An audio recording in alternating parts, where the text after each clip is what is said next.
பூசணிக்காய் மோர் கூட்டு எப்படி பண்ணுறதுன்னு பார்க்கலாம்.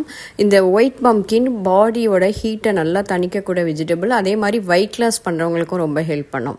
வாங்க எப்படி பண்ணுறதுன்னு பார்க்கலாம். இதுக்கு ஒரு முதல்ல பேஸ்ட் ரெடி பண்ணிக்கலாம். 2 டேபிள் ஸ்பூன் அளவுக்கு துருவின தேங்காய், 1/2 ஸ்பூன் ஜீரகம், ஒரே ஒரு பச்சை மிளகா, 1/4 ஸ்பூன் அரிசி மாவு போட்டு கொஞ்சமாக தண்ணி ஊற்றி பேஸ்ட்டாக ரெடி பண்ணி எடுத்துக்கோங்க. இப்போ அடுத்ததாக தாளிப்புக்கு 1/2 ஸ்பூன் கடலெண்ணெய் ஊற்றி கடுகு போட்டு நல்லா பொரிஞ்சதுக்கப்புறமா 1/4 ஸ்பூன் உளுத்தம்பருப்பு, 1/2 ஸ்பூன் ஜீரகம், கொஞ்சமாக கருவேப்பிலை, ஒரு சிகப்பு மிளகாய் கிள்ளி போட்டுக்கலாம்.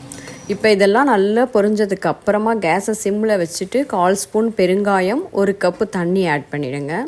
இப்போ இந்த பூசணிக்காய் வேகிற அளவுக்கு உப்பு போட்டுக்கலாம். இப்போ நான் அந்த ஒயிட் பம்கின் பெரிய பெரிய ஸ்கொயராக கட் பண்ணியிருக்கேன். இது சீக்கிரமே வெந்துடும். ஒரு 10 நிமிஷம் மூடி போட்டு வச்சிங்கனாலே போதும். இப்போ சூப்பராக வெந்துடுச்சு.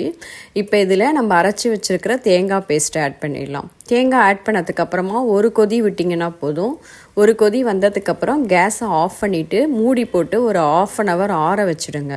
இப்போ 1/2 hour கழித்து நல்லா ஆறினதுக்கப்புறமா நல்ல கெட்டி தயிர், புளிக்காத தயிராக எடுத்து மிக்ஸ் பண்ணிக்கோங்க. கூட்டு சூடாக இருக்கும்போது தயிர் மிக்ஸ் பண்ணிங்கன்னா தயிர் திரிஞ்சிடும். அதனால் நல்லா ஆறினத்துக்கு அப்புறமா கெட்டி புளிக்காத தயிராக ஊற்றிக்கோங்க. அப்போ தான் கூட்டு நல்ல டேஸ்ட்டாக இருக்கும். இது வெத்த குழம்பு, கார குழம்புக்கு இந்த மாதிரி தயிர் ஊற்றின கூட்டு நல்ல காம்பினேஷனாக இருக்கும். கண்டிப்பாக உங்கள் வீட்டில் ட்ரை பண்ணி பாருங்கள். எங்கள் சேனல் பிடிச்சிருந்தா சப்ஸ்கிரைப் பண்ண மறந்துடாதீங்க. தேங்க்யூ.